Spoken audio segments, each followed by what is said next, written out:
جیسا کہ ابھی میں نے عرض کیا، حضرت مولانا عبدالحی بلال عبدالحی حسنی دامت برکاتہم کا بیان ہوگا، اور اس سے پہلے بھی یہاں جب پروگرام ہوا کرتا تھا پورے اہتمام کے ساتھ اور بغیر کسی پابندی کے، تو مولانا ہماری حقیر دعوت پر بار بار تشریف لائے، اور یہ نہیں بلکہ ان کے دادا حضرت مولانا علی میاں رحمۃ اللہ علیہ بھی کہیں جائیں نہ جائیں یہاں تشریف لاتے تھے، اور جب طبیعت میں کچھ نشاط نہیں ہوتا تھا اور کوئی کام بھی ہوتا تھا اور ناسازی بھی ہوتی تھی تو میں خود عرض کرتا تھا کہ حضرت آپ آرام کیجئے، آپ کے جانے کی ضرورت نہیں۔ حضرت بہت خوش ہوتے تھے اور شاباشی دیتے تھے۔ ہم تو انہی کی جگہ پر ان کو بلاتے ہیں۔ پھر دارالعلوم ندوۃ العلماء کے یہ اہم ذمہ داروں میں سے ہے حضرت مولانا محمد رابع دامت برکاتہم، اللہ تعالیٰ ان کا سایہ قائم رکھے۔ ان کے کاموں میں ان کے معاون بھی ہے، نائب ناظم بھی ہے اور ناظر بھی ہیں۔ اللہ تعالیٰ نے بہت خوبیوں سے نوازا ہے اور ایک کام کر رہے ہیں۔ کام یہ ہے کہ انسانیت کی تعلیم دے کر انسان کو صحیح انسان بنانے کے لیے دن رات کوششیں کر رہے ہیں۔ پورے ملک سے ان کا تعلق ہے اور پورے ملک میں یہ اپنے اس کام کو آگے بڑھا رہے ہیں۔ میں بہت بہت شکر گزار ہوں کہ وہ تشریف لائے ہماری دعوت پر، اور درخواست گزار ہوں کہ چند منٹ اپنے فیوز و برکات سے ہم سب لوگوں کو مستفید فرمائیں۔ السلام علیکم۔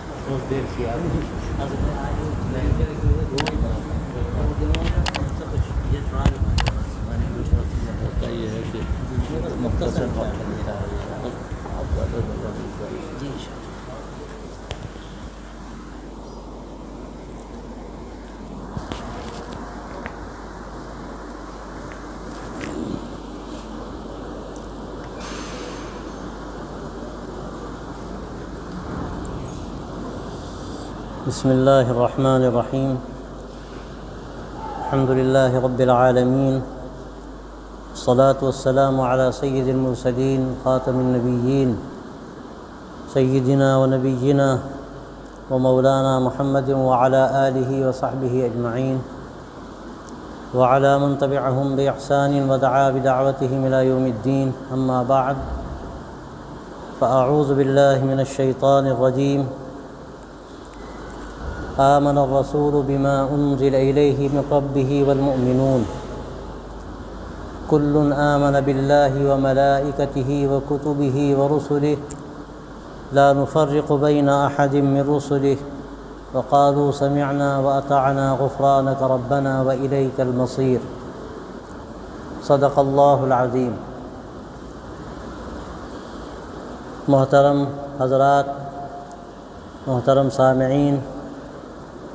اور میری معزز بہنوں، یہ شہداء اسلام کے سالانہ جلسے بڑے بابرکت ہیں کہ ان کے ذریعے سے خاص طور پر لکھنؤ میں جو غلط خیالات و غلط عقائد لوگوں کے ذہن و دماغ میں پیدا ہو رہے تھے، اللہ کا شکر ہے کہ ان کے ذریعے سے ان کی بڑی اصلاح ہوئی، اور ان کے ذریعے سے ان کو دیکھ کر مختلف شہروں میں اس طرح کے جلسے منعقد کیے گئے، اور خاص طور پر محرم الحرام میں جو طرح طرح کی رسمیں اور طرح طرح کی خرافات ہوتی تھیں، اور جو غلط خیالات و افکار تھے، غلط عقائد تھے، ان کی بہت حد تک اصلاح ہوئی، اور اللہ کا شکر ہے کہ یہ سلسلہ جاری ہے۔ یہ جو واقعہ محرم الحرام میں پیش آیا،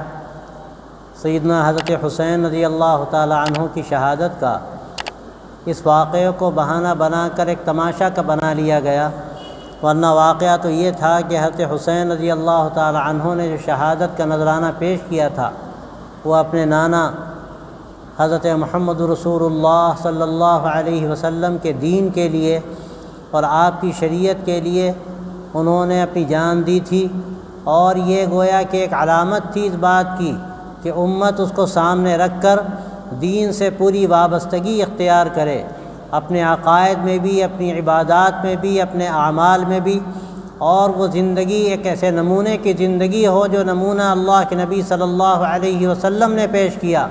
اور اس نمونے کو حضرات صحابہ نے اختیار کیا، آپ صلی اللہ علیہ وسلم کے ان گھر والوں نے اختیار کیا جو آپ صلی اللہ علیہ وسلم پر ایمان لانے والے، آپ کی بات پر لبیک کہنے والے تھے۔ اور آپ یاد رکھیں کہ اصل جو بنیادی بات اللہ تبارک و تعالیٰ کے یہاں تقرب کی ہے وہ یہ ہے کہ آدمی دین سے وابستگی اختیار کرے۔ اللہ تبارک و تعالیٰ کے ہاں جو فیصلے ہوتے ہیں وہ فیصلے محض خاندانی نسبتوں پر نہیں ہوتے۔ آپ تاریخ اٹھا کر دیکھیے، حضرات انبیاء علیہ السلام کی تاریخ ہو یا آپ صلی اللہ علیہ وسلم کے بعد کی تاریخ ہو، آپ صلی اللہ علیہ وسلم کے بہت قریبی بعض اعزاء تھے، آپ کے بعض چچا تھے جن کو اللہ تبارک و تعالیٰ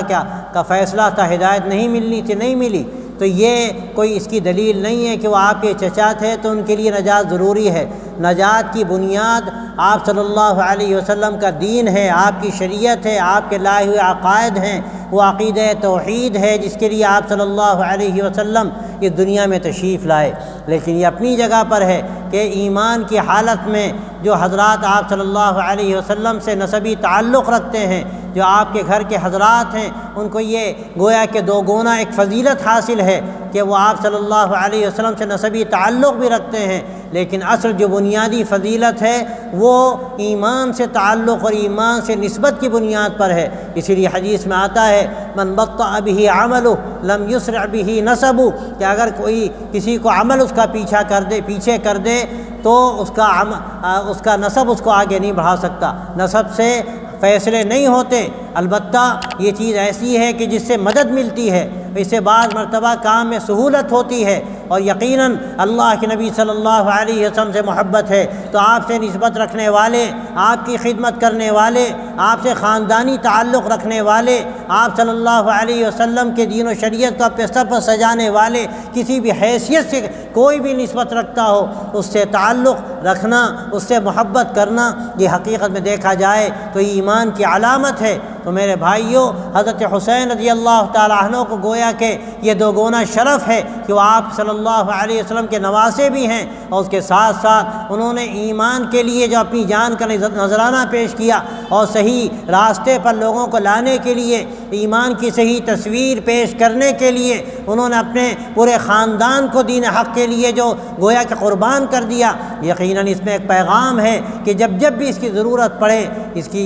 یہ آپ صلی اللہ علیہ وسلم کے چاہے نسبی تعلق رکھنے والے حضرات ہوں یا سب سے بڑھ کر آپ صلی اللہ علیہ وسلم کے دین کے جو حاملین ہیں، جو بھی ایمان والے ہیں، اسلام پر عمل کرنے والے ہیں، کہ ان کی ذمہ داری ہے کہ حضرت حسین رضی اللہ تعالیٰ عنہ کی شہادت سے سبق حاصل کریں۔ لیکن ہمیں قرآن مجید جو پیغام دیتا ہے اور جو واضح طریقے پر جو بات ہمارے سامنے آتی ہے، اور خاص طور پر ان مہینوں میں محرم الحرام میں اور محرم الحرام کی ان تاریخوں میں جو بار بار بات کہنے کے لائق ہے، وہ بات یہ ہے کہ آپ صلی اللہ علیہ وسلم کے ساتھ دینے والے آپ کے صحابہ جن کو اللہ تبارک و تعالیٰ نے بلند مقام عطا فرمایا، جن کی فضیلت اللہ نے قرآن مجید میں بیان کی اور ان کے ایمان کی گواہی دی، اور احادیث میں آپ صلی اللہ علیہ وسلم نے صاف صحیح حدیثوں میں یہ بات فرما دی کہ صحابہ سے محبت گویا کہ ایمان کی علامت ہے، صحابہ سے محبت اللہ کے نبی صلی اللہ علیہ وسلم کی محبت کا نتیجہ ہے، اور جو اگر کوئی صحابہ سے بغض رکھتا ہے تو معاذ اللہ ثم معاذ اللہ کے نبی صلی اللہ علیہ وسلم سے بغض رکھتا ہے، اس لیے کہ صحابہ وہ ہیں جنہوں نے آپ صلی اللہ علیہ وسلم کے دین کے لیے سر دھڑ کی بازی لگا دی، وہ آپ صلی اللہ علیہ وسلم کے عاشق تھے، اور صحابہ رضی اللہ عنہم کے بارے میں کوئی فرق کرنا اور یہ کہنا کہ ان میں بعض لوگ صحیح تھے، معاذ اللہ بعض لوگ منافق تھے اور بعض لوگ غلط تھے، یہ وہ تقسیم ہے کہ جو ناعاقبت اندیش لوگ تو کر سکتے ہیں،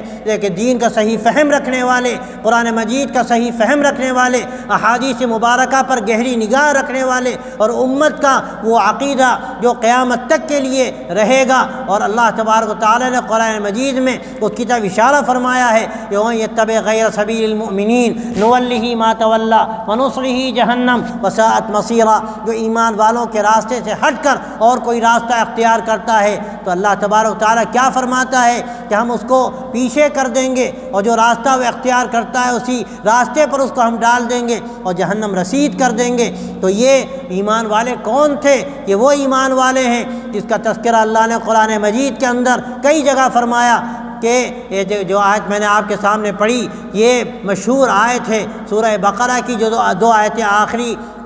بڑی مشہور ہیں اور بڑی فضیلتیں حدیثوں میں آتی ہیں۔ اس میں ایک آیت ہے کہ آمن الرسول بما انزل الیہ من ربہ والمؤمنون کل آمن باللہ وملائکتہ۔ اللہ تبارک و تعالیٰ صاف صاف یہ بات فرماتا ہے کہ رسول بھی ایمان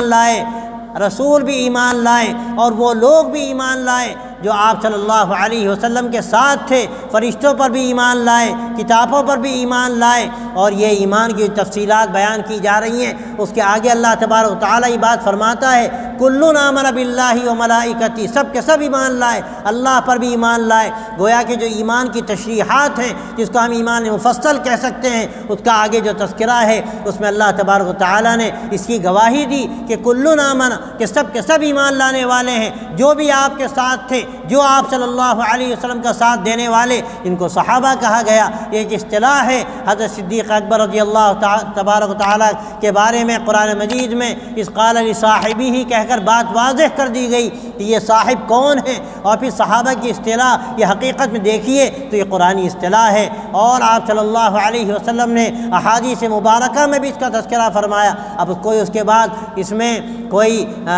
میں فرق کرے اور کوئی تقسیم کرے کہ بعض ایمان لائے بعض ایمان نہیں لائے، تو سچی بات یہ ہے کہ وہ قرآن مجید کو پوری طرح نہیں سمجھتا، اور قرآن مجید میں جو وضاحت ہے اس وضاحت کو پوری طرح نہیں سمجھتا، اور وہ اپنے خیال اور اپنے فہم سے دین کی ایک ایسی گویا کہ ترجمانی کرنا چاہتا ہے جس کا دین سے کوئی ان دنوں میں خاص طور پر اس بات کو صاف کرنے کی ضرورت ہے کہ حضرات صحابہ رضی اللہ تعالی عنہم اجمعین سب کے سب اللہ پر ایمان لانے والے، اپنی جانوں کا نذرانہ پیش کرنے والے، آخری درجے کی قربانیاں دینے والے، اور ان کے جو واقعات تاریخ میں ہیں وہ تاریخ کا ایک ایسا حصہ ہے، ایسا ذرنی حصہ ہے کہ اگر آپ اس کا مطالعہ کریں تو ساری امت کے لیے ایسے نمونے ہیں کہ وہ نمونے آپ دیکھیے تو حیات الصحابہ دیکھیے۔ حضرت مولانا یوسف صاحب کانلوی رحمۃ اللہ علیہ نے جو ان کی قربانیوں کا تذکرہ کیا، ان کی جو بلند صفات کا تذکرہ کیا، اور انہیں جو طریقہ اختیار کیا ایک ایک صفت کا بیان، اور صفت کے بیان کے بعد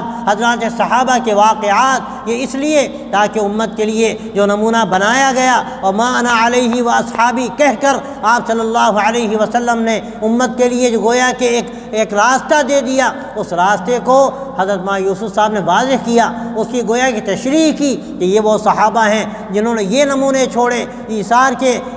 کے راستے میں، قربانی کے راستے میں، بلند صفات میں، اخلاص میں، ایک دوسرے سے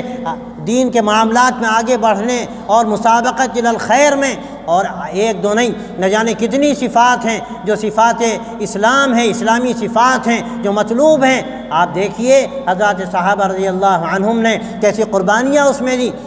ان میں جو سر فہرست ہیں حضرت صدیق اکبر رضی اللہ تعالی عنہ، حضرت عمر فاروق رضی اللہ تعالی عنہ، حضرت عثمان غنی رضی اللہ تعالی عنہ، حضرت علی مرتضی رضی اللہ تعالی عنہ، یہ چار حضرات جن کو خلفائے راشدین کہا جاتا ہے، جو افضل ترین ہیں امت میں، اور جو ترتیب خلافت ہے وہی ترتیب فضیلت ہے، اور یہ ہمارے تمام اہل سنت کا ایک اجماعی عقیدہ ہے۔ خال بعض حضرات ہیں جنہوں نے کچھ اختلاف کیا ہو تو کیا ہو، لیکن امت اس پر متفق ہے، اہل سنت اس پر متفق ہیں کہ یہی ترتیب خلافت ہے اور یہی ترتیب فضیلت ہے، اور آپ صلی اللہ علیہ وسلم کی حدیثوں سے واضح طریقے پر یہ بات ہمارے سامنے آتی ہے۔ حضرت صدیق اکبر رضی اللہ تعالیٰ عنہ کو آپ صلی اللہ علیہ وسلم نے جو مقام دیا اور اس کا بار بار تذکرہ فرمایا، آخری موقع پر جب آپ کی وفات کا وقت قریب تھا، آپ صلی اللہ علیہ وسلم نے فرمایا میں نے ہر ایک کا حق ادا کر دیا سوائے ابو بکر کے، کہ ان کا جو حق ہے وہ صرف اللہ ہی دے گا، میں نے سب کا حق ادا کر دیا لیکن ابو بکر کا حق میں ادا نہیں کر سکا۔ اور آپ صلی اللہ علیہ وسلم نے بعض روایتوں میں آتا ہے فرمایا کہ مسجد نبوی میں جتنے بھی دروازے بند کر دیے جائیں سوائے خوخہ ابی بکر کے وہ باقی رکھا جائے۔ پھر آپ صلی اللہ علیہ وسلم نے نمازوں کے لیے ان کو امام منتخب فرمایا، اور پھر آپ صلی اللہ علیہ وسلم نے جو ایک حج اسلام کا تھا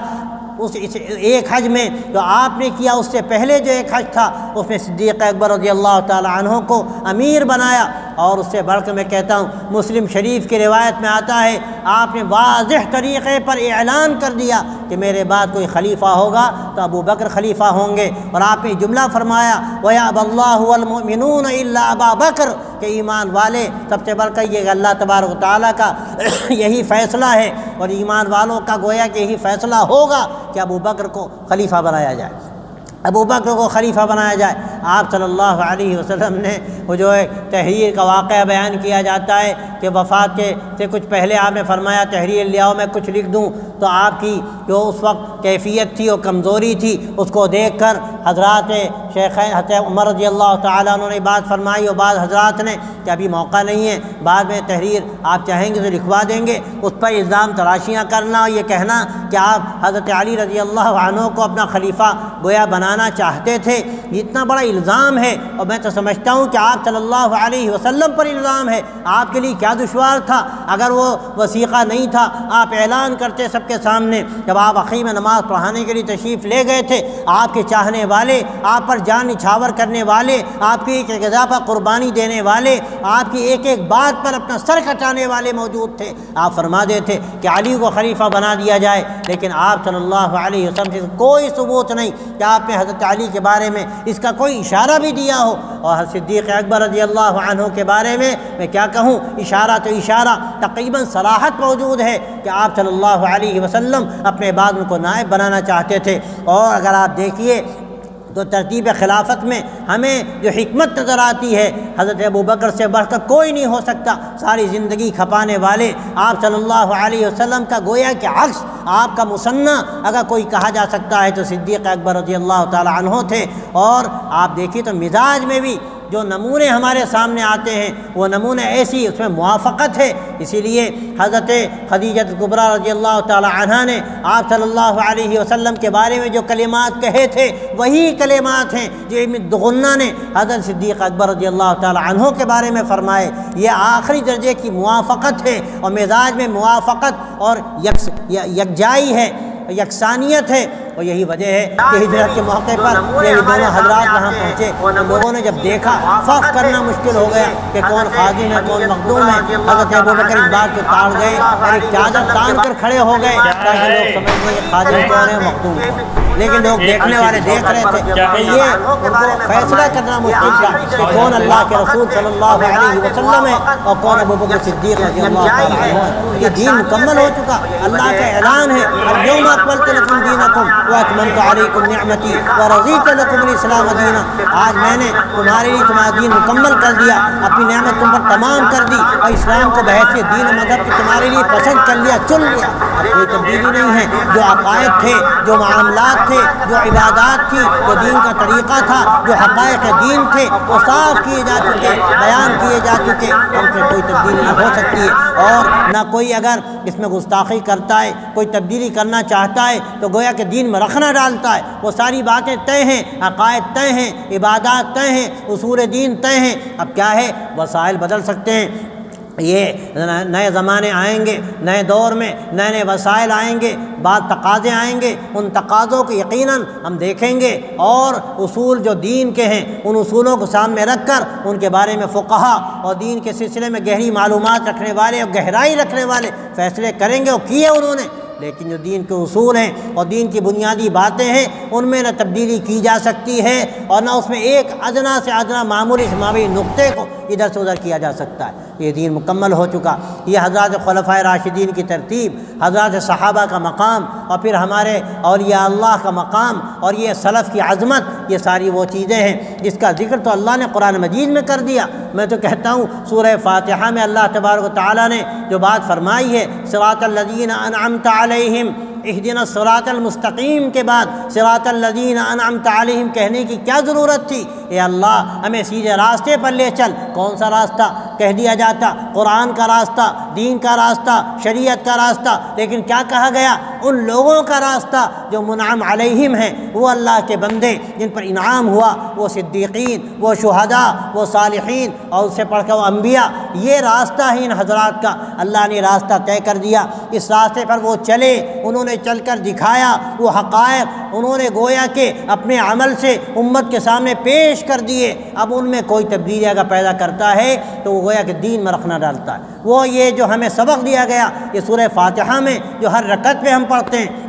یہ ایک بہت ہی گہری اس میں ایک حقیقت ہے جو بیان کی جا رہی ہے۔ کوئی کہے کہ قرآن مجید ہمارے سامنے ہے، حدیثیں ہمارے سامنے ہیں، ہم جس طرح چاہیں گے استدلال کریں گے، بات تو واقعتاً اگر آپ دیکھیے بڑی قیمتی ہے۔ جو کچھ ہے وہ قرآن کی روشنی میں ہے، جو کچھ ہے وہ حدیث کی روشنی میں ہے، جو کچھ ہے وہ سیرت کی روشنی میں ہے، لیکن قرآن و حدیث کا جو فہم ہے آپ یاد رکھیے، یہ فہم قرآن بنیاد ہے، یہ فہم قرآن بنیاد ہے، یہ فہم حدیث بنیاد ہے۔ اور کون سا فہم معتبر ہے؟ وہ فہم جو صحابہ کا تھا، وہ فہم جو سلف کا تھا، وہ فہم جو تابعین کا تھا۔ ہم آسانی سے کہہ دیں کہ ہم رجال و نحن رجال، وہ بھی لوگ تھے، انسان تھے، ہم بھی انسان ہیں۔ وہ کون سے انسان تھے؟ اللہ کے نبی صلی اللہ علیہ وسلم کی صحبت میں رہنے والے، آپ سے دین سیکھنے والے، آپ سے ایک ایک جزیہ دین کا لینے والے۔ اللہ نے ان کو جو مقام دیا اور ان کو جو فہم دین دیا، اور اللہ کے نبی صلی اللہ علیہ وسلم نے اس کی تائید کی۔ قرآن مجید کی 2 آیتیں میں نے پڑھی اور آپ صلی اللہ علیہ وسلم نے اس کی تائید کی،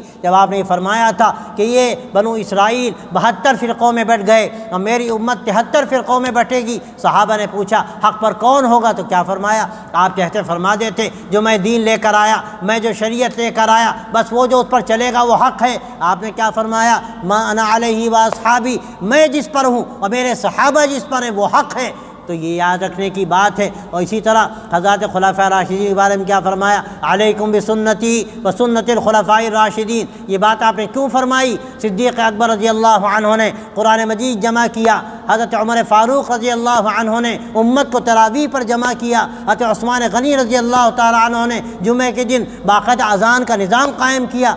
یہ باتیں اللہ کے نبی صلی اللہ علیہ وسلم کے زمانے میں مرتب انداز میں نہیں تھی، ان حضرات نے مرتب کیا، اپنی طرف سے کیا۔ انہوں نے اللہ کے نبی صلی اللہ علیہ وسلم کا طریقہ دیکھ کر، اصول دین کو دیکھ کر یہ نظام امت کے لیے پیش کیا، اور اللہ تبارک و تعالیٰ نے ان کو یہ مقام دیا تھا۔ یہ مقام کسی کا نہیں، جو مقام خلفائے راشدین کا ہے۔ اور آپ صلی اللہ علیہ وسلم نے یہ جو باتیں آگے پیش ہونے والی تھیں ان کو سامنے رکھ کر یہ بات فرمائی تھی کہ علیکم بسنتی و سنت الخلفاء الراشدین، میرا طریقہ لازم پکڑو۔ اور اس کے ساتھ آپ نے کیا فرمایا؟ خلفاء راشدین کا طریقہ لازم پکڑو۔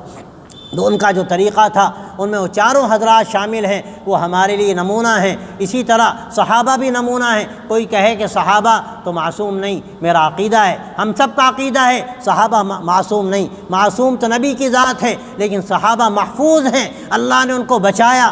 ان میں جو واقعات ہمارے سامنے آتے ہیں ان سے غلطیاں ہوئیں، سچی بات یہ ہے کہ وہ غلطیاں کرائی گئیں، اور اس لیے کرائی گئیں کہ اگر وہ غلطیاں نہ ہوتی تو نمونہ کہاں سے سامنے آتا، وہ حد کیسے جاری ہوتی، وہ عملی نمونہ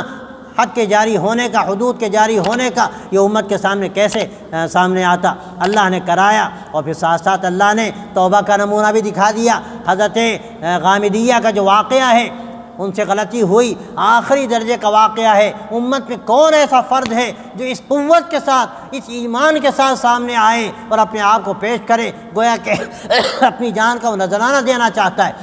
وہ پورا واقعہ بیان کرنے کا موقع نہیں، لیکن میں کیا عرض کرنا چاہتا ہوں کہ جب ان پر حد جاری ہوئی تو کسی کی زبان سے کچھ نکلا تو آپ نے کیا فرمایا؟ انہوں نے ایسی توبہ کی ہے کہ تمام مدینے والوں میں تقسیم کر دی جائے تو سب کے لیے کافی ہو جائے۔ یہ نمونہ ہے، یہ نمونہ ہے، اس کو دیکھنے کی ضرورت ہے۔ کوئی ان کی غلطیوں کو دیکھے تو اللہ تبارک و تعالیٰ نے ان کی غلطیوں کو معاف کر دیا۔ اللہ نے اعلان کر دیا کہ اللہ سے وہ راضی اور وہ اللہ سے راضی۔ اللہ تبارک و تعالیٰ نے قرآن مجید کے اندر کئی جگہ یہ بات فرمائی کہ وَلَوْلَا فَضْلُ اللَّهِ عَلَيْكُمْ وَرَحْمَتُهُ فِي الدُّنْيَا وَالْآخِرَةِ، کہ اگر اللہ کی رحمت طے شدہ نہ ہوتی تم پر دنیا میں بھی آخرت پہ بھی تو عذاب آ جاتا۔ ایسی غلطیاں ہوئیں، لیکن جب اللہ نے طے کر دیا کہ وہ سب کے سب رحمت والے لوگ ہیں، اللہ نے سب کو معاف کر دیا، ان کی غلطیوں پر پردہ پوشی کر دی۔ ہم کون ہوتے ہیں غلطیوں کو اچھالنے والے، ان کی غلطیوں کو لوگوں کے سامنے لانے والے؟ اللہ ہماری پکڑ کرے گا ان کو، تو اللہ تبارک و تعالیٰ وہ بلند مقام عطا فرمائیں گے جو نہ کسی ولی کو ملا،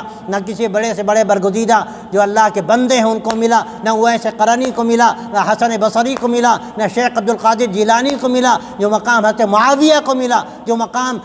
جو چھوٹے سے چھوٹا صحابی، یہ چھوٹا لفظ بھی ان کی شان میں شاید توہین ہو، لیکن اپنے اپنے مقام کے اعتبار سے ایک مقام صدیق اکبر اکبر کا ہے، مقام فاروق اعظم کا ہے، ایک مقام عثمان غنی کا ہے، ایک مقام علی مرتضیٰ کا ہے۔ یقیناً یہ بلند ترین مقام والے لوگ ہیں، لیکن بعد کے صحابہ بھی ہیں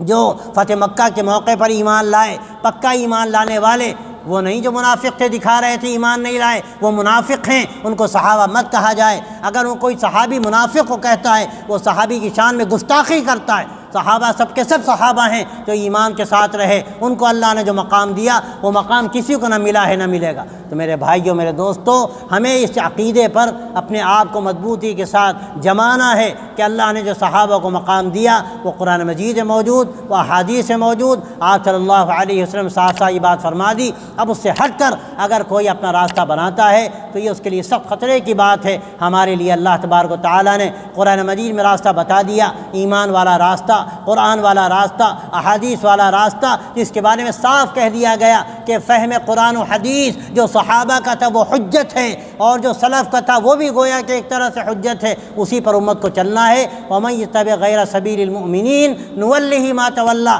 ایمان والوں سے ہٹ کر کوئی الگ اپنا راستہ بناتا ہے تو جو منہ پھیر کر جائے گا ہم ایک دھکا اور دیں گے، وَنُصْلِهِ جہنم، اور جہنم رسید کر دیں گے۔ تو یہ راستہ جو صحابہ کا تھا اور سلف کا تھا اسی پر امت کو باقی رکھنا ہے۔ یہ امت کے اوپر ذمہ داری، علماء امت کے اوپر اور امت کے ذمہ داروں کے اوپر یہ ذمہ داری ہے کہ وہ امت کو اسی پر قائم رکھیں جو راستہ اللہ تبارک و تعالیٰ نے اپنے نبی کے ذریعے سے دیا اور اس پر صحابہ چلے اور ساری دنیا کے لیے انہوں نے نمونہ پیش کیا۔ وہ اللہ کے رسول صلی اللہ علیہ وسلم معلم اول ہیں اور صحابہ رضی اللہ عنہم امت کے معلم ثانی ہیں۔ ان کے ذریعے سے امت کو دین ملا، ایمان ملا، قرآن ملا۔ اگر ان کو کمزور کیا گیا اور ان پر تہمت لگائی گئی تو یہ مستشرقین کا طریقہ ہے۔ انہوں نے حضرت ابو ہریرہ پر تہمتیں لگائیں اور اس کے بعد پھر امام زہری پر تہمتیں لگائیں، جو احادیث کے روایت کرنے والے جن سے ہمیں سب کچھ ملا، بخاری ملی، مسلم ملی اور بڑی بڑی حدیث کی کتابیں ملی، اگر ان کو ہم متہم کریں گے، سچی بات یہ ہے